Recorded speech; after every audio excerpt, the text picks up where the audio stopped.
Hi viewers, Vijaykanth. What is the difference between them and what are the similarities between them? என்ன same எப்படி ஒத்து போடுறாங்க எப்படி வித்தியாசமாக்குறாங்கன்னு பார்க்கலாம். விஜயகாந்த் ரொம்ப கஷ்டப்பட்டு வந்தார்.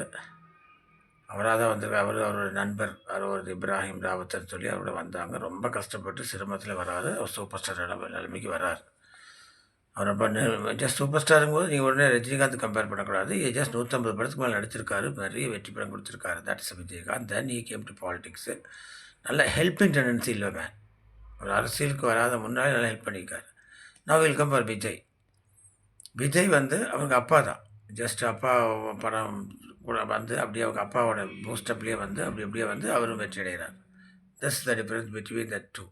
இன் பாலிடிக்ஸில் பார்த்தோம்னா விஜயகாந்த் வராரு. நல்ல ஹெல்பிங் டெண்டன்சி இருந்துச்சு அவருக்கு அப்போவே. நடிக்கும்போது நிறைய புவர் பீப்புள் ஹெல்ப் பண்ணுவார். ஒரு எக்ஸாம்பிள் சொல்கிறோம்னா அவரோட ஷூட்டிங்லெல்லாம் கூட எல்லாருமே லைட் பாலேருந்து எல்லாருமே அவரும் உட்காந்து ஒரே சாப்பாடு போடுவாங்களாம்மா அந்த இதில். அது அந்த மாதிரி நிறைய கேள்விப்பட்டிருக்கேன். So just like that is a good human பீன்னு சொல்லுவாங்க. விஜய் சாரில் அந்த மாதிரி எந்த நியூஸும் இல்லை. அந்த மாதிரி எதுவுமே ஜஸ்ட் நியூஸ் கிடையாது. அண்ட் அவரும் ஜஸ்ட் இப்போ ஆக்ட் வந்து சூப்பர் ஸ்டார் லெவலுக்கு வந்துட்டார். சூப்பர் ஸ்டார் ஈக்குவல் ரஜினிகாந்த் சொல்லலாம். ரஜினிகாந்த் மேலேன்னு சொல்கிறது it's not a correct thing. ரஜினிகாந்த்க்கு ஈக்குவலாக வந்துட்டார்னு சொல்லலாம். ஆனால் அவர் அந்த மாதிரி ஹெல்ப் பண்ணியிருக்காங்கன்னு தெரியாமல் பண்ணியிருப்பாருங்கிறதும் just we don't know that அந்த மாதிரி இருக்காங்கன்னு தெரில.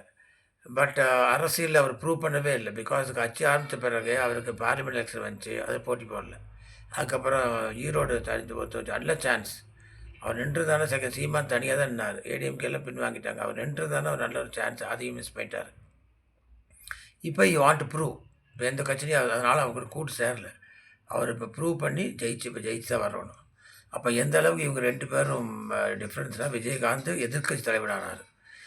விஜயகாந்த் அவரோட ஹையஸ்ட் லெவல் தமிழ்நாடு சட்டசபையில் எதிர்க்கட்சி தலைவரான அந்தஸ்தை அவர் பெற்று 5 வருஷம் இருந்தார். ஆனால் விஜய் இன்னும் ப்ரூவ் பண்ணாதனால வாட் இஸ் கோயிங் டு ஹேப்பனுங்கிறது நம்மளுக்கு தெரில. Sometime may be or may not be. நடக்கலாம், நடக்காமல் இருக்கலாம். பார்ப்போம். காலம்தான் பதில் சொல்லணும். Thank you yours.